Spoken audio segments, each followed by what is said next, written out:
উদ্ভাবনী উদ্যোগটি হচ্ছে মোবাইল অ্যাপসের মাধ্যমে মৎস্য সংক্রান্ত পরামর্শ সেবা মৎস্য চাষীর দোরগোড়ায় পৌঁছানো, যেখানে মাছের বিভিন্ন রোগবালাই, তার ছবি, তার কারণ, লক্ষণ এবং প্রতিকার পদ্ধতি আছে, মাছের বিভিন্ন চাষ পদ্ধতি সম্পর্কে বর্ণনা আছে এবং মৎস্য চাষ সম্পৃক্ত যত ধরনের সমস্যাবলী আছে প্রত্যেকটির সেখানে সচিত্র সমাধান দেওয়া আছে। আগে আমি মাছটা নিয়ে অনেক ভোগান্তিতে ছিলাম, রোগ ব্যাধি মাছের সম্বন্ধে কিছু বুঝতাম না। এরপরে মাছের কি ওষুধ দিতে হয়, কিভাবে পালন কি করতে হয়, মাছের লালচে দাগ পড়ে যায়, এখন আমি এগুলো মোবাইলের মাধ্যমে জানি। মোটামুটি এখন আমার মাছের ফলনও ভালো, ইনশাল্লাহ খুবই সুন্দর। মোবাইল অ্যাপসটি ব্যবহার করে ইউনিয়ন ডিজিটাল সেন্টার মৎস্য চাষীদেরকে পরামর্শ প্রদান করছে। আমি ডিজিটাল সেন্টারে সেবা দেওয়ার পাশাপাশি মাছ চাষীদেরকে আমি এখানে সেবা প্রদান করে থাকি। এ পর্যন্ত 160 জন মৎস্য চাষীকে বিভিন্ন রোগ এবং সমস্যার সমাধান দিয়েছি এখান থেকে।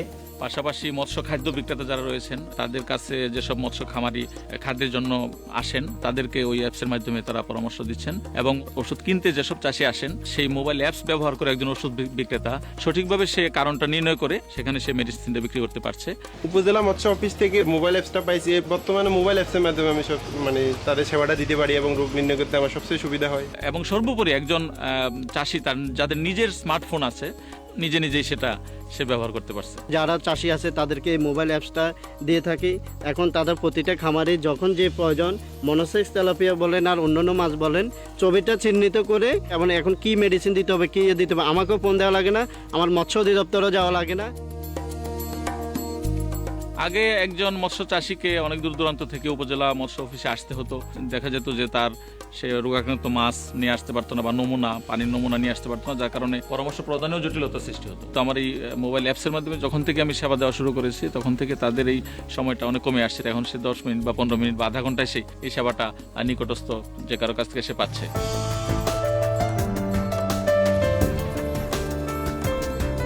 চাষ এবং মাছের রোগ প্রতিরোধ সম্পর্কে আমরা খুব সহজে ধারণা পাচ্ছি। এতে করে আমাদের মাছের উৎপাদনও বাড়ছে, মাছ চাষে আগের থেকেও অনেক আগ্রহী হচ্ছে।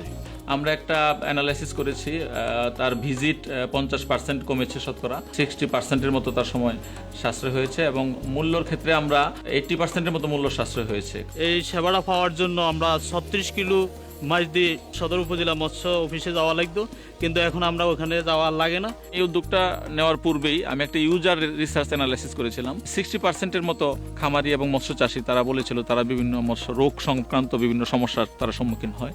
একটা পার্সেন্টেজ বলেছিল তারা চাষ পদ্ধতি সম্পর্কে জানতে চায়। আমার এই কার্যক্রমটা প্রথমত নোয়াখালী সদর উপজেলা আন্ডারচর ইউনিয়নে ইউডিসির মাধ্যমে আমরা করতেছি। পাশাপাশি নোয়াখালী সদর উপজেলা সোনাপুর মৎস্য বাজার এবং নোয়াখালী ইউনিয়নের 2 জন অ্যাডভান্স খামারি কর্তৃক সেবাটা প্রদান করা হচ্ছে। পাশাপাশি নোয়াখালী জেলার অন্যান্য উপজেলাতেও এই কার্যক্রমটা বর্তমানে চলমান। প্রথমত এই উদ্যোগটি আমি শুরু করি আমার নিজের চেষ্টা এবং নিজ অর্থায়নে। পরবর্তীতে আমার মৎস্য অধিদপ্তরের মহাপরিচালক মহোদয় আমাকে প্রয়োজনীয় অর্থ দিয়েছেন। এই উদ্যোগটা বাস্তবায়ন করতে আমার এ পর্যন্ত 1,25,000 টাকার মতো খরচ হয়েছে এবং এটা আমি মৎস্য অধিদপ্তর থেকে পেয়েছি। এবং আমার ঊর্ধ্বতন পর্যায়ে যারা রয়েছেন, আমার জেলা মৎস্য কর্মকর্তা, আমার উপপরিচালক মহোদয়, মহাপরিচালক মহোদয়, আমার অধিদপ্তরের ইনোভেশন অফিসার, সবাই এই বিষয়টা সম্পর্কে আন্তরিক। আমরা কাঙ্ক্ষিত পর্যায়ে মাছ চাষকে নিয়ে যেতে পারবো উৎপাদনের দিক থেকে। এভাবে আমরা এই মোবাইল অ্যাপসটিকে গোটা বাংলাদেশে এটা ছড়িয়ে দেওয়ার জন্য আশাবাদী। এই উদ্যোগটি বাস্তবায়নের ক্ষেত্রে আমার যে মূল চ্যালেঞ্জটা ছিল মাছের বিভিন্ন রোগের তথ্য এবং ছবি সংগ্রহ করা। আমি নিজে খামারে গিয়ে ছবি সংগ্রহ করেছি। টিমের অন্যান্য সদস্য যারা রয়েছেন আমার অফিসের তারা সহায়তা করেছে এবং কিছু ছবি আমি ইন্টারনেট থেকেও ব্যবহার করেছি এবং আমাকে খামারিরাও কিছু ছবি প্রদান করে আমাকে সহায়তা করেছে। পাশাপাশি আমার মৎস্য অধিদপ্তরের বিভিন্ন কর্মকর্তা বৃন্দ তারা আমাকে ছবি এবং তথ্য সংগ্রহ করে আমাকে সহায়তা করেছেন। ভুল না করলে কিন্তু আসলে উদ্ভাবন আসবে না। যেমন আমার এই মোবাইল অ্যাপসটা তৈরি করতে গিয়ে কিন্তু আমি এখানে 3 বার আমি এটা ডিজাইনে পরিবর্তন এনেছি। প্রথমে আমি শুধু রোগের উপর এমফাসিস দিয়েছিলাম, পরবর্তীতে দেখলাম যে অনেকে বললো যে না, আপনি কিন্তু মাছের চাষ পদ্ধতি এখানে ইনক্লুড করা দরকার। তারপরে আমি চাষ পদ্ধতি ইনক্লুড করেছি এবং অন্যান্য বিষয়গুলো আমি করেছি। তো ভুল অবশ্যই করতে হবে, এই ভুল থেকেই আমাদের কিন্তু যে কোনো ভালো উদ্ভাবন বেরিয়ে আসবে। আমি বাংলাদেশ কৃষি বিশ্ববিদ্যালয় থেকে মৎস্য বিজ্ঞানে পড়াশোনা করেছি। তখন থেকে আসলে আমার একটা স্বপ্ন ছিল যে আমি মাঠ পর্যায়ে কাজ করব, আমি মৎস্য চাষীদেরকে নিয়ে আমি কাজ করব।